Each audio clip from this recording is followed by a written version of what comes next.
Great. Can everybody see me? That's one of the problems of being 5'2" here. But thank you very much. Thank you, Joe, for inviting me to come speak. And really excited to be here to share with you a little bit about the Marketo story. And really, I think it's a story about marketing and sales and how everything is changing. So that's really one of the key takeaways is marketing is changing dramatically. I grew up on the sales side of the house. I'll give you a little bit of background in a second. But sales and marketing just it's been flipped on its end. And for anybody that is, involved in dealing with customers, which I think most of us in some way, shape, or form deal with customers, that whole front end of the process has dramatically changed. The real key in what's going to be successful, and I can hold it if that's easier. Thank you. That might be a little easier. The real key is engaging with customers. And so we're going to talk a little bit about what engagement means and how that's changed. And the piece that I think I've found most encouraging is that some people, especially people that have been in marketing, really always prided themselves in terms of their creative effort and, are a little concerned, oh my goodness, does this mean that, it's not creative anymore? I think that's far from the truth, that really by having the data and the science, it's really helped people become that much more creative. So I want to give you a little bit of background. I'm really excited to have Marie Kissel here. Marie and I actually went to Notre Dame together. We played in the marching band together. Hadn't seen her in a long time. And my husband went to a Notre Dame event and said, oh my goodness, I ran into one of your classmates.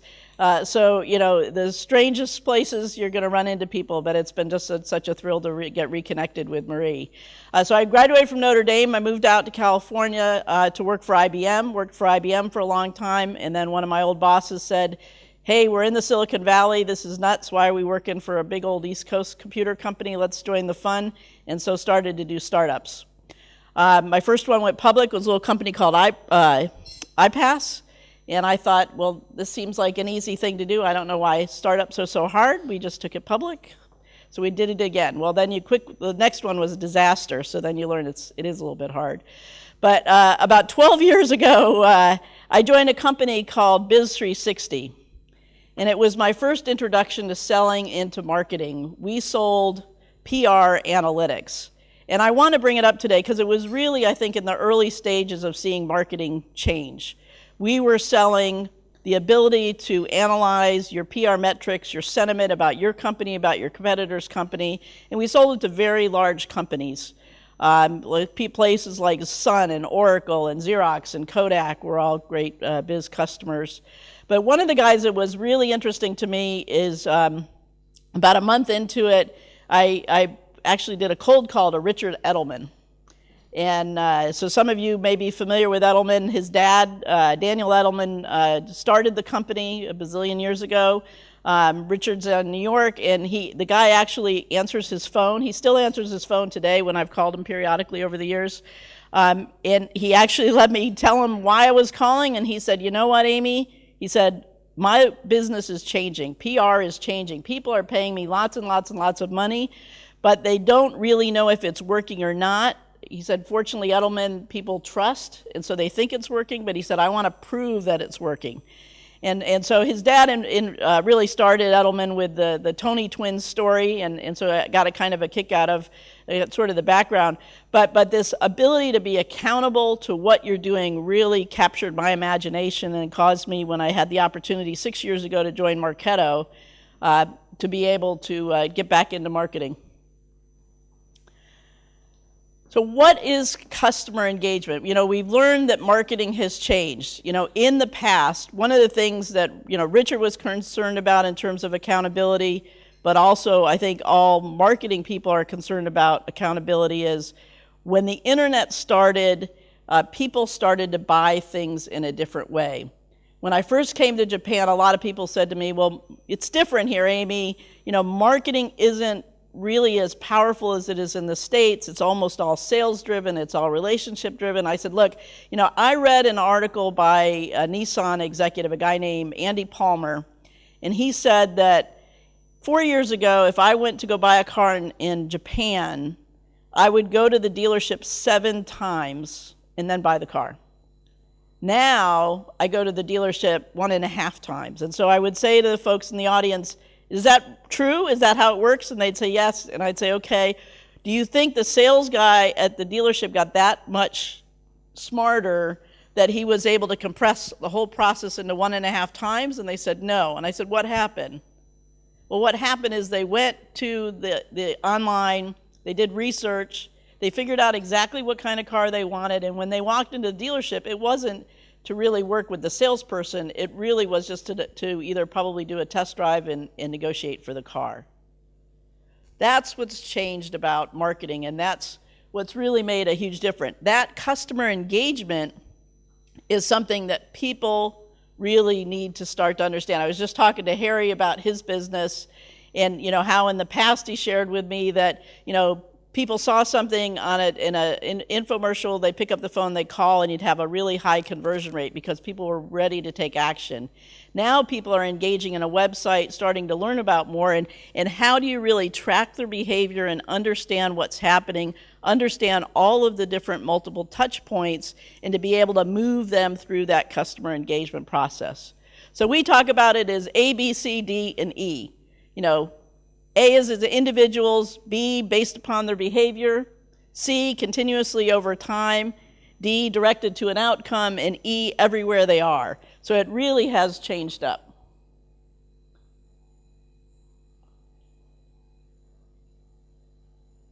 So we talked about all the reasons why this is hard.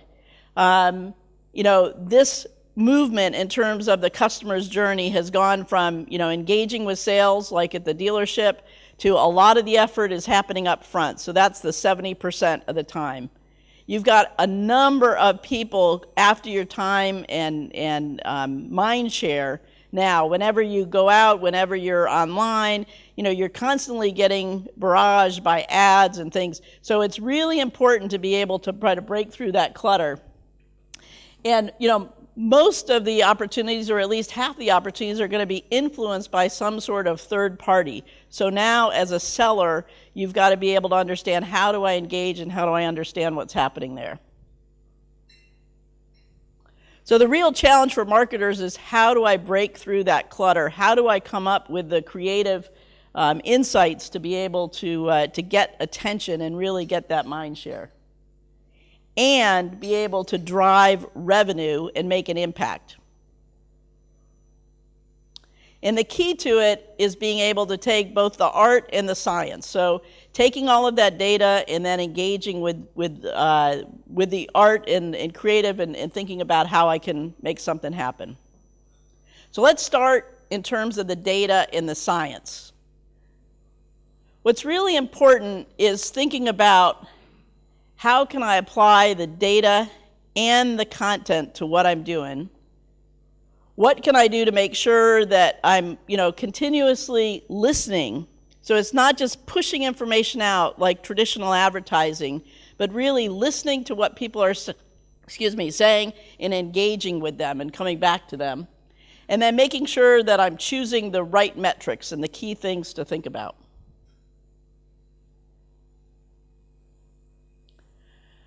So 6 years ago, I got a call one day from Phil Fernandez, who's our founder and our CEO, and he said, hey, do you know who I am? He literally called me and said, Amy, this is Phil Fernandez, do you know who I am? And I said, yes, I know who you are. We've never met before, but what's up? And he said, well, I'm running Marketo. We've got about 25 people. We've got about 100 customers. I really want somebody to come in and run our business development. So we chatted and decided to do that, had a common VC board member from my old company and my new company, and Bruce Cleveland, who used to run marketing for Siebel. And Bruce said, before you take this job, come down and spend a few hours with me because I really want you to understand what Marketo does. So I walked down went down to his office, and I said, Bruce, I'm a little confused. I think I know what they do. It's lead nurturing, it's lead scoring. And he said, no, what Phil didn't tell you is the real reason they started Marketo was not just to do this marketing kind of collection of data and setting up these rules, workflows, but they wanted to address this concept, and Bruce said that I invented. And I said, okay, Bruce, what is it? And he said, revenue cycle. I said, what the heck does that mean? And he drew a line on the whiteboard, and he said, here's sales, here's marketing. It is now one big continuum.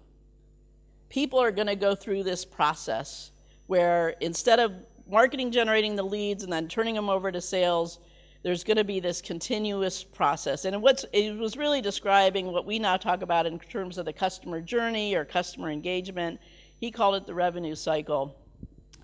And I said, well, why didn't Phil tell me this? And he said, well, to Phil's credit, he recognized that at this point in time, the market was really not ready for this message. It was a little crazy, but that in order to be successful, Marketo had to be able to have a tool that they put in place to collect the operational data for the marketing organization. And he said in 2 or 3 years, you're going to start to introduce products that will do this. But he said, because you're in business development, you really need to understand the big story, and I didn't think Phil would share it with you, so he said I wanted to. So that's, and it's absolutely been true. When we announced probably 3 years ago revenue cycle analytics, Phil shared almost the exact same story. I think he took credit for it, though, and didn't give Bruce credit, but almost the same story. But it really is, being able to collect the operational data as somebody is going through that process is so critical to be able then to optimize that flow and have the ability to automate the way people engage and move through that process from one stage to another.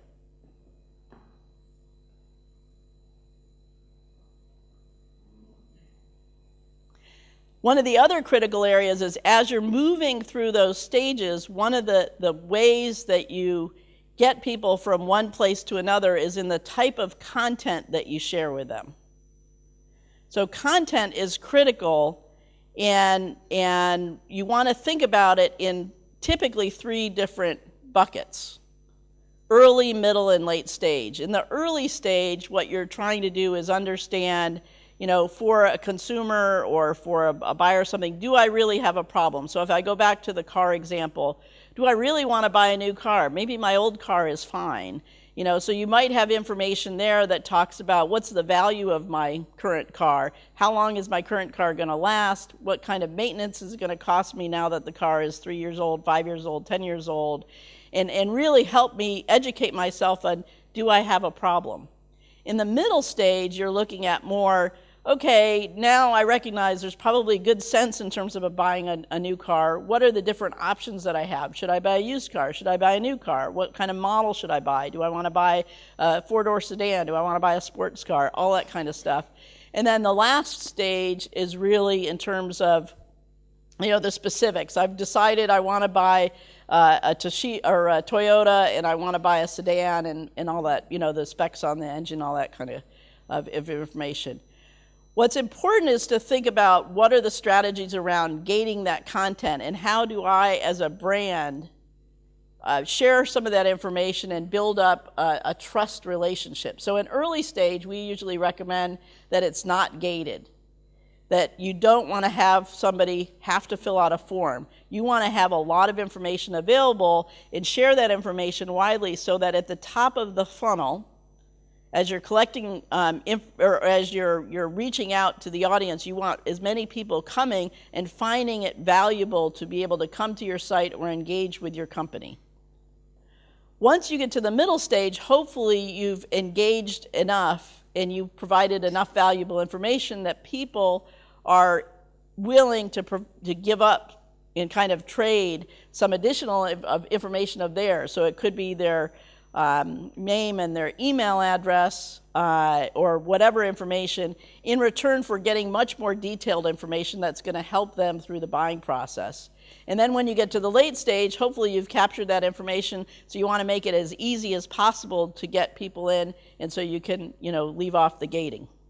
And there's lots of interesting things here. Naka-san was sharing a story with me about one of our customers that they've just implemented, and one of the big aha moments that they had was in the past, their forms had fields that had many, many different field requirements. They asked 7 or 8 different pieces of information, and they had a poor conversion. When they moved over to Marketo, they just switched and did just a couple of fields of information, and we have some nice ways to do progressive profiling where you can collect individual or add another field of information each time to be able to build out a rich profile for someone, and it's made a huge difference for them. But those are some of the things, once you get into putting a system in place to have that operational data that you can really capture. But that's another place where you can really understand content, and then you can get the data in terms of what's driving the conversion. What are the kind of those moments of influence, those moments when people decide to take an action, and what's the right content and the content mix that's helping drive that. And here are some examples here talking about both the first touch engagement, so what is content that is driving first touch in somebody taking an action, and then also multi-touch, so looking at it over time to be able to understand that mix.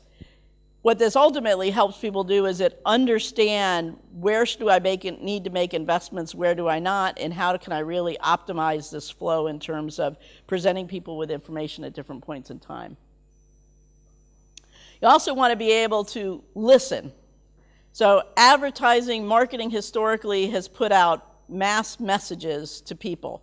You could do some segmentation in terms of the type of media that you were using, but in general, it was just pushing it, and not necessarily engaging.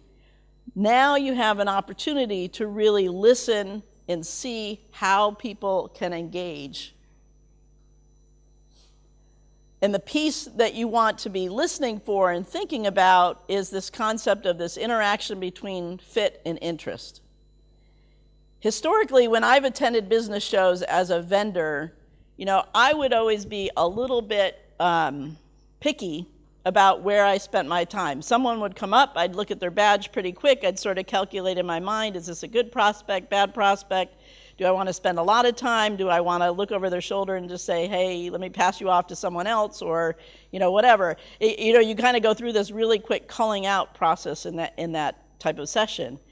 When I joined Marketo, I think one of the first strange things that happened to me is I saw our marketing guys, and they were talking to every single person they could meet, and in fact, they would have way more scanners, and we hired people that they didn't work for us, they just were there to scan as many people as they could. And I said, this is nuts. Half of these people wouldn't even be a good fit. And they said, well, who cares? The system will sort it out. Because the system can sort in terms of the fit. So from a demographic standpoint, is this a student, or is this somebody who works for a company that would be a good prospect? But the beauty of it is then you can also see after the business show, did the person go back to their hotel room or go back to their office, and they started to engage with the website and look up information and maybe signed up for a white paper or signed up for a webinar? That's the person, if they have the right fit and the right engagement in terms of the in terms of the activity, those are the leads that you want to turn over to your salespeople, your telesalespeople or your outside salespeople, because those are people that are the right people and the right activity level. For those people that have the right fit, but they haven't shown the right interest yet, that's when you want to apply then this ability to automatically nurture and engage them and watch their behavior, so then you'll know that they fit in the category. So it really works nicely in terms of sales and marketing working together.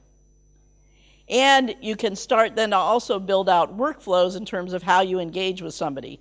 Watch and see when it is that they are looking at something and then automatically respond. I had one Saturday, I was sitting at my kitchen table, drinking a cup of coffee and reading the newspaper.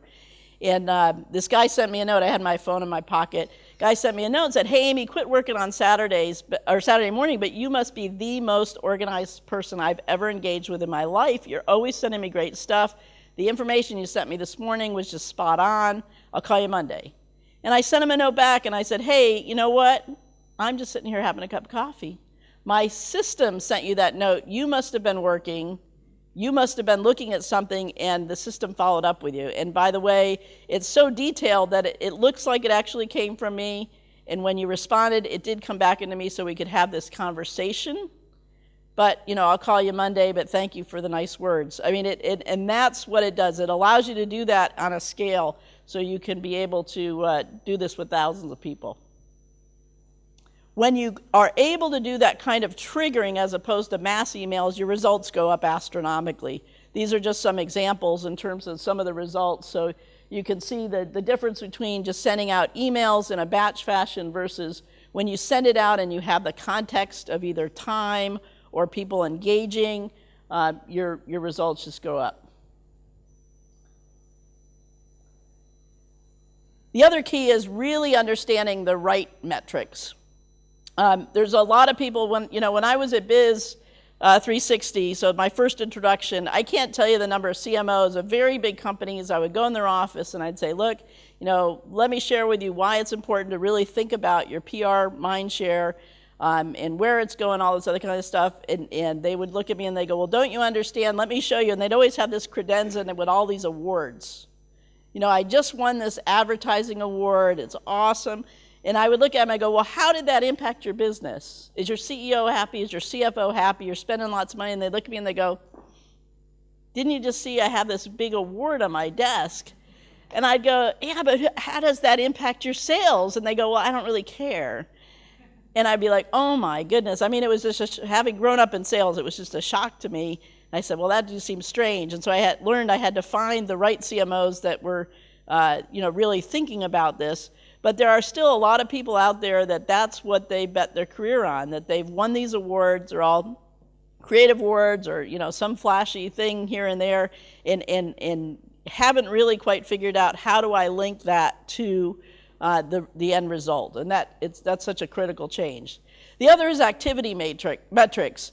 You hear, especially in the social area, oh my goodness, I had so many Facebook likes. And I would always just look at them and go, and so what? What is a Facebook like going to get you? I don't know, but I've got lots of them. Well, good for you. But you've got to be able to figure out how does that impact your business. So that's something to think about. And then cost metrics. Traditionally marketing has been an area that has looked at what are my costs and really a cost center. And what we're trying to do is help people understand how do you switch it to becoming a revenue source? Because as you think about this customer engagement or this revenue cycle, that's what's really driving people through that process. And at the end of the end result is to be able to drive revenue.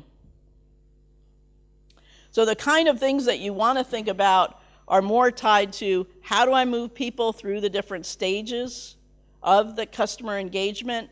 How do I look at each stage in terms of the number of leads, the number of opportunities at each stage, and then what's the velocity in terms of moving people through that stage, and how can I really optimize that?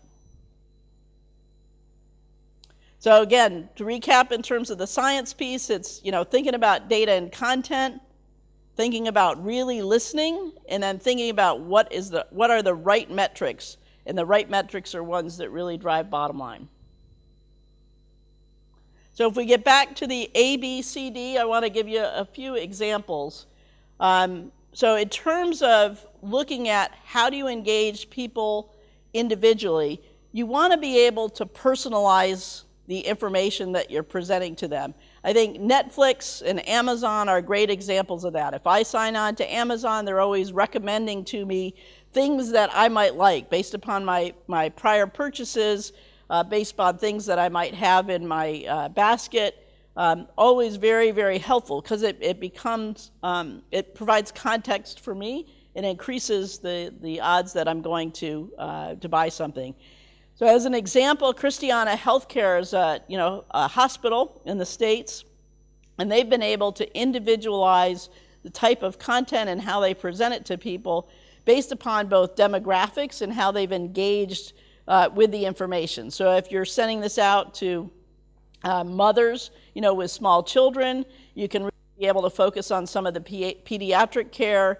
And in particular, what they've been able to do is look at not only demographics, but people that have engaged with the information. They've been able to present additional preventative care information. They've actually reduced the number of emergency room visits, as well as improving the amount of engagement that they've got with people, and reduce their marketing costs by eliminating a lot of the direct mail and moving it more to digital. Behavior is also a key.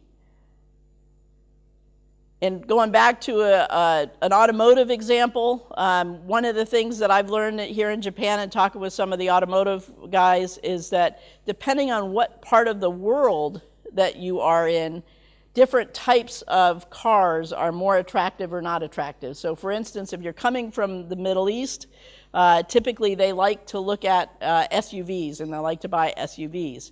So if you can take the information that you're presenting to somebody, even if they're anonymous. I don't know who they are, but I know they're coming from the Middle East. If I can present information to them with an SUV and lead with that, then my odds of converting them to that next stage are going to be that much higher. So think about all those possibilities in terms of what you could do to really personalize the experience. And again, even if they're anonymous, but you have a little bit of information in terms of the region they're coming from, or you might know the size of company that they're coming from, to be able to change that up. Continuously over time, if you think about customer engagement, customer engagement really is not just for prospects, but it is over the lifetime. So you can think about it as a financial services company, thinking about somebody that's just starting out, maybe in their 20s, and they're thinking about, well, how do I start saving, maybe for a home purchase? Then maybe they get into the 30s and they start thinking about, how do I save for college? Those kind of examples. Colleges and higher ed is a really interesting situation. So at Notre Dame, I've been out to talk a couple times to Notre Dame about this topic. And what I shared with them is I said, look, I get every month, I'm sure Marie does too, a letter from the university that says, please give money. And it's the same exact letter that we get. It's the same letter that they send out to the kids that just graduated. It's the same letter that, everybody gets the same letter. And I said, look, let me tell you about me at Notre Dame. I was in the band. I lived in Farley Hall, which is at Notre Dame. You live in one hall, so it becomes like a sorority. It's what you something you have a lot of allegiance to. But I said, if you send me a letter from the band and I was a drummer, and you said, look, we're trying to fund a scholarship for a drummer. I said, man, that checkbook, I would write you a check very quickly. But a generic thing that just says, please give money, just doesn't get me that excited. So I said, think about if you could personalize it and what you could do. And so they're starting to catch on. So sorry, Marie, but we're probably going to get very personal notes pretty soon. And then you're going to have to give more. But so that's one aspect of it. But think about that, we're alumni now, so we can give money. At the early stage, when you're trying to recruit students, I have two boys, one that's 25, so he's out of school, and the other guy's just graduating from school. But we fairly recently went through the process of figuring out schools. And every day the boys would come home and they'd have this stack, literally a stack of really expensive direct mail pieces from all of these schools. And the guys literally would not open them. And I would always say, please just open the mail. Who knows, maybe they're going to give you, a full ride for some crazy reason. At least you should know about it. And they'd be, I don't care, Mom, it doesn't matter because that's not a school I'm interested in. And I thought, what a shame. All of this marketing effort is just wasted. And if you think about it, if you think about that fit and interest and this ability to be able to really track online which schools people are interested in and focus your efforts there. One of the things that confused the heck out of me was, we would go visit a school. So obviously, not only did we have, interest, we probably had we had taken the time to get on a plane and actually go to the East Coast to go visit the school. He had a fit because they had all of his GPA and they knew that, he was competitive for the school. And yet we would still get these generic notes from these schools or calls, and they had no clue that we had been to the school that we had visited. The systems just didn't talk to each other. We talked a little bit about this, Harry. Lots of companies have systems in collecting information, but they don't have anything to bring it together. Wouldn't it be so much more powerful to have all of that information in one place so at least they knew that, hey, you took the time, you visited the school, and let's focus our time on getting that kid to apply, because that kid, is more likely to accept when they apply instead of being generic. So you've got that aspect. And then the third aspect is our employers. A lot of the schools these days are really trying to engage with employers to help them find jobs for their students. And so they want to be able to figure this out. So there's really lots of different aspects in terms of customer engagement with the schools, but thinking about it over time and how that changes.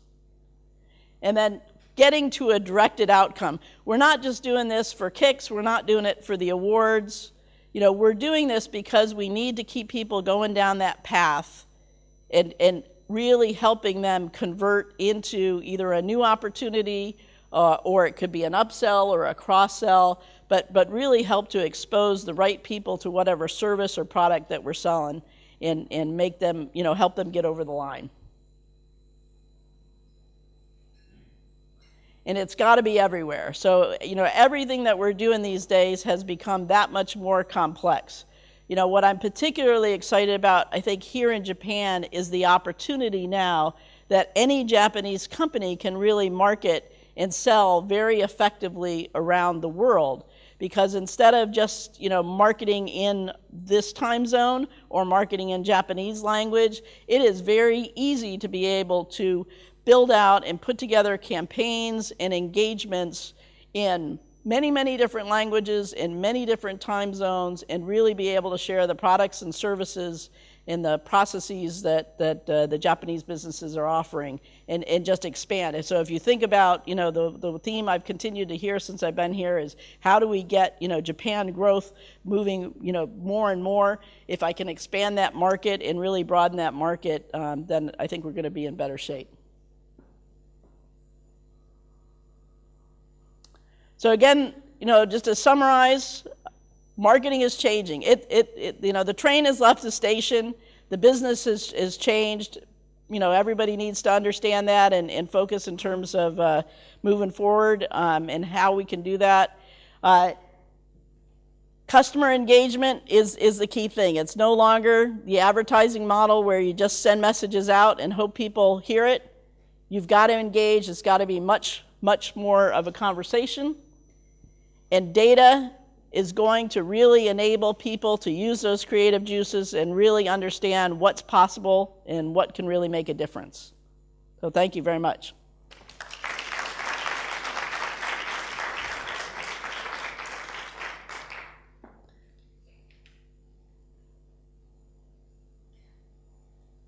Thank you, Amy. Very informative, very interesting. We now are going to move into the Q&A session.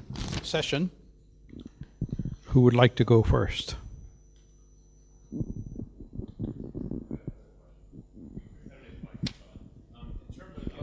Go ahead and use it. For the web. Live streaming. Yep. Sure. My name is Greg Lyon. I run a small company here. In terms of the customer engagement, I've got a small business. It's 6 or 7 people. What I've noticed in the past is that salespeople are sort of inundated with questions and requests for information, and it seems like the website and information online is only causing sort of more questions. And when you're a small business, it's difficult to keep up with the amount of data that you're requested to give out to people. Can you talk a little bit about how companies are managing those requests and how you can engage? When you're saying engagement is important, I agree. But you've got to engage with the right clients, of course, and you have to engage at a level where you're not giving away all of your expertise for free and you're still able to generate revenue from it. Sure. Yeah, I think it's a good question. I've got a business here in Tokyo that we were working with. It's kind of similar situation, a smaller business. They were really wanted to look to scale their sales effort. Most of their sales had been largely by word of mouth, or they have one guy over there that's kind of the rainmaker. Goes out and networks and makes things happen. He said, I really want to scale a business. And I said, my guess is that you probably get asked maybe 12 to 15 key questions all the time, because his business is trying to help companies come to Japan. And he said, absolutely. And I said, where is all that information? He said, it's in my head. I said, I figured as much. And so what we worked on and what I suggested was, if he could get maybe like a college, I think he ended up getting a college student to sit down with him and essentially interview him and take all that information that's in his head and then put together these different articles based upon these topics. As much as you think in some ways this is kind of giving away your value add, for most people, that's really what your value add is. And if you can give some of it away people will know, oh my goodness, Greg, you're the guy to go to because you obviously know this space. You know what I have to do in terms of, planning, locations, all that kind of good stuff. I'm going to go to you. It becomes part of your value add in part of your service. And so what they've done is they've taken these articles and now put together blogs and information that they're sharing with people. And then when people, have a question, they're referring people to this information and getting that kind of digital engagement going, which is really allowing them to scale significantly. So that's, one of the approaches I think that can be very practical and be very helpful to get things going. Next person. Hi, Eric Wiedemeyer from Tactus Associates. Let's take the case of a medium-sized company. If they go into the sort of system that you're talking about, they'll be replacing some of the individual sales effort that they do with your automated solutions. Mm-hmm. On the other hand, there are going to be more demands on content creation within that organization, and there'll be somebody that they'll need to run your system, some Yes. technical people.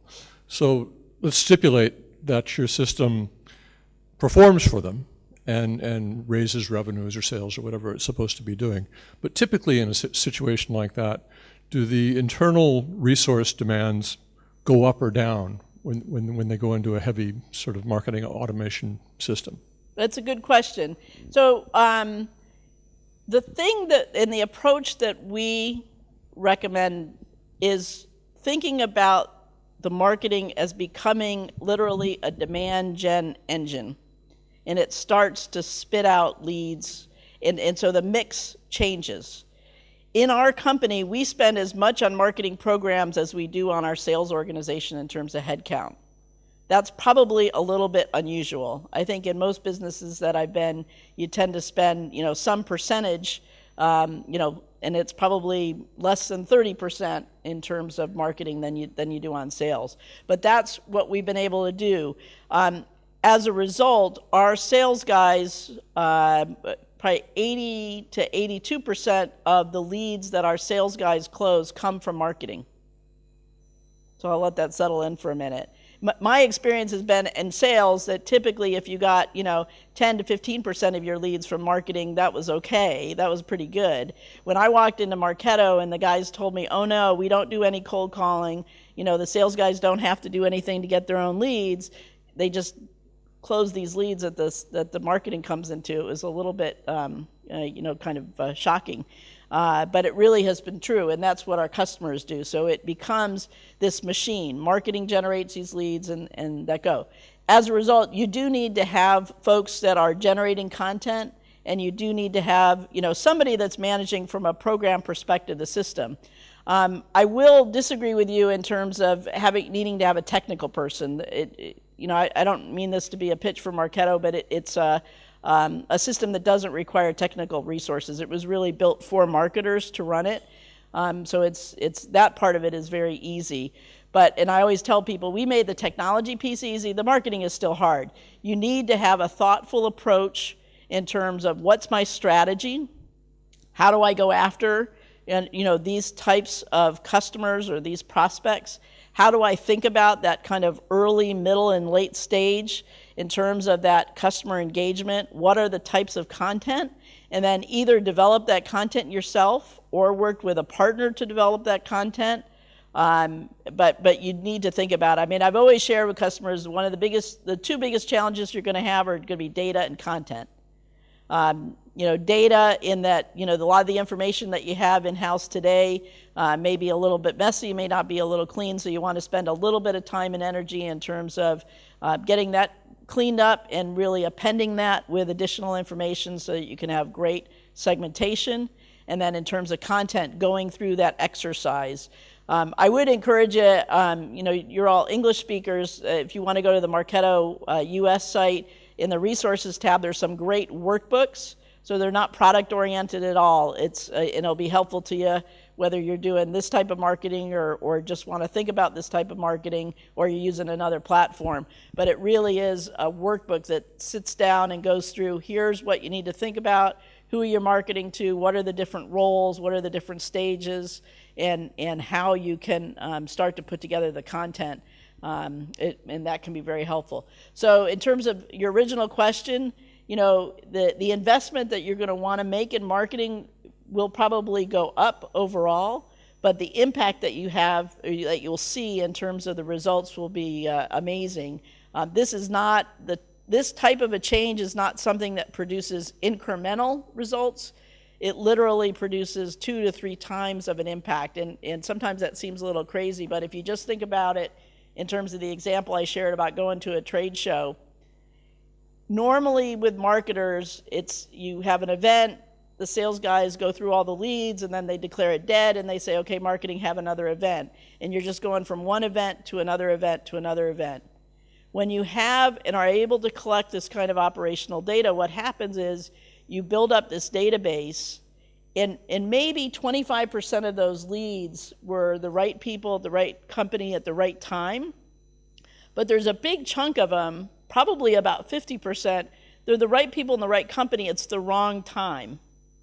They just got a new boss, they have different priorities or whatever. Salespeople are terrible at keeping track of those leads.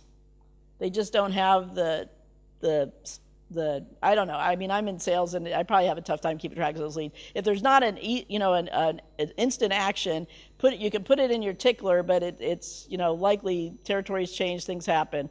But with marketing, and you have a system in place, you're continuing to keep those leads warm and watch their behavior, and then follow up with them. So if you think that through, every single event that you have, you're not just getting those leads that are ready at that point in time, you're getting that additional 2 to 3 times of those leads, and they're being watched and nurtured. And so maybe 6 months from now, 9 months from now, 2 years from now, they're turning into opportunities.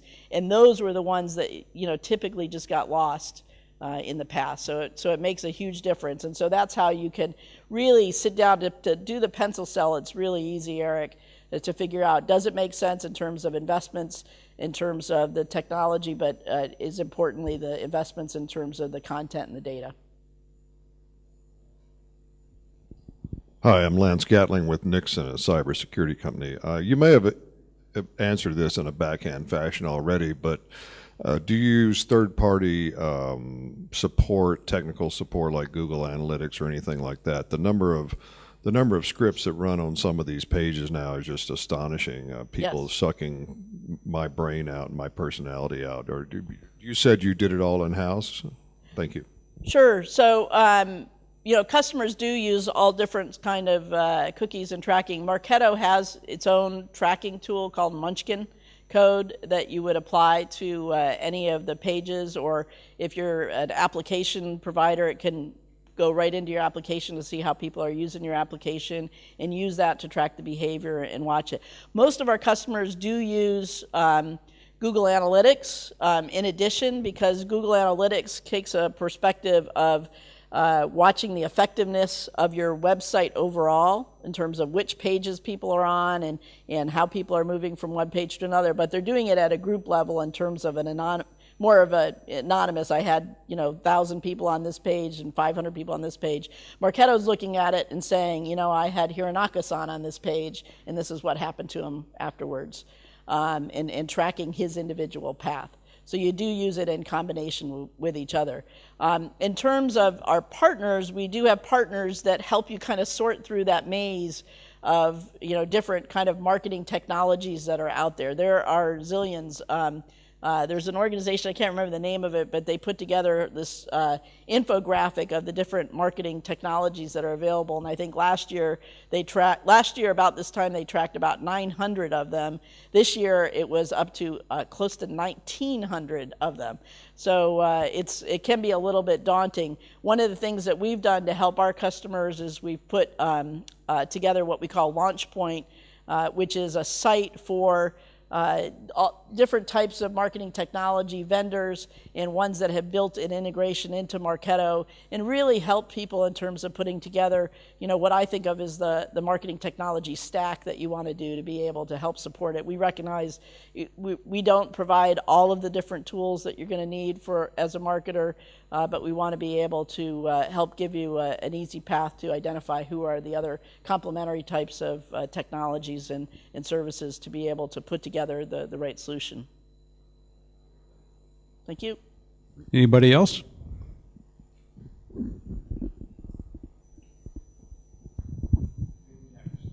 Hi, Amy. Yes. It'd be nice to learn about one or two, examples of the companies which are traditionally already had, CRM, database marketing, those capabilities. Sure. And for them to adapt Marketo, it seems like you need to really have a cultural change and mindset change, because it's really marketing and sales, end-to-end streamlining. It's, some organizational change have to happen. So if you could share some successful story. Sure. on that. Yeah, you're absolutely right. It's not all about technology. It's about an organizational change and a process change to be able to think about the fact that I've got this change in terms of the business. I mean, one of the examples is Toyota. So in the past, they had, website information that was available, totally disconnected to their dealers. Each dealer had their own database in terms of how they engaged. And now down in Australia, they've been using this for a couple of years, where they've got everything all together, and Toyota Corporate, the brand, is actually helping drive a lot of the leads to the dealers and helping give them insights as to what the individuals are interested in, how interested they are in terms of the level of engagement they are, and then once they become a customer, setting up the system so that there are instant reminders in terms of the right time to do maintenance, any kind of conversations that you need to have with your customers, and so integrating that whole process. So that's one example in that type of business. Another example is a company in San Francisco called ServiceSource. What they do is they have a telesales organization that follows up with large companies that do maintenance. So I can't remember if it's HP or something like that. They will get their whole install base, and then they're responsible for doing telesales. So that's the traditional way that business has always been, and then they incorporated Marketo to say, look, instead of me having 500 telesales people just constantly on the phones and doing this, I'm going to change up the process so that I'm going to have engagement across different types of channels. So it could be with SMS messaging, it can be push messages, it can be emails, it can be direct mail, it can be telesales, but it allowed them to significantly change their mix. So if I wanted to bring on a new customer, I didn't say, okay, I'm going to have to throw 100 more people at this. Now they throw 20 people at it, but supplement this with the systems in terms of the back end and change up the process, but still get the same incremental conversions out of it. So it really has dramatically changed the way that they do business. Sure. Jeremy from Lehigh Harrison. I just had a question about your integration with common platforms that salespeople use, for example, LinkedIn or Salesforce.com. Sure. Can you speak to any of the projects that you've done to date where you've been able to drop in and kind of gone seamless with it? Because I've been through a couple of integrations of databases, and it's really a pain. It can be, yes, that's very true. So when we started the company, because Bruce and Phil had this dream about revenue cycle, they recognized that they had to integrate tightly with CRM. There was just no doubt about it. And this was 2007. They took a bet. It wasn't really that much of a bet, but they said, who's in cloud, who's CRM, because we're only going to do this with one to start. And they did it with Salesforce. So it's a very, very tight integration with Salesforce. And the process is, when you go to set up your system, you just go to the tab and say, I want to integrate with Salesforce. I plug in my Salesforce user ID, password, my security token, and then the system actually takes over from there. It's called a self-healing schema. We import the data schema from Salesforce. It populates in the Marketo database, and then it retains that schema and adapts it if there's any change, because then the beauty of cloud applications is people like to change them all the time. So if you add a custom field to Salesforce, it automatically populates in Marketo, and vice versa. Every 5 minutes, the systems are syncing back and forth. So you always have real-time information. In addition, what we did was a couple years later, I can't remember the years anymore, we built a Force.com application called Sales Insight that actually shows up right in Salesforce for the salespeople. And it shows you all of the digital body language of how people are reacting with information. So, a lot of times you can get application that shows you all of the, just everything, all of the behavior that's happening, and quite frankly, it gets cluttered. So we use this concept called interesting moments, where the customer is able to set up and identify what are the key things that they want to make sure that their reps know is happening. Did somebody open my email? Was somebody on the website? And it just shows all this activity. So as a salesperson, what's really, really helpful is if I'm, engaging with somebody and we're engaged in a sales cycle, and all of a sudden, they're not returning my calls, and I can't figure out, is it because, I did something wrong, or maybe they're not interested in what's going on. Well, if I can see this digital body language, and I see that maybe they're not answering my calls, but they are all over my website. This is not a cold lead. This is a hot lead. But what I've been trying to follow up with them is either something that's not interesting to them, or just using, the timing is bad or whatever. But I know it's a hot lead. And I can see, in fact, exactly what they're interested in. They're all over my case studies for this one industry. Well, the next time I call them, instead of just saying, hey, wanted to check in, how's that deal progressing? What'd your boss say? I'll say, oh my goodness, I saw you were really interested in case studies in the financial services industry. I've got a couple that aren't on the website. Call me and I can share them with you. Get a call right back. It's amazing when you know what their behavior is and what's going on.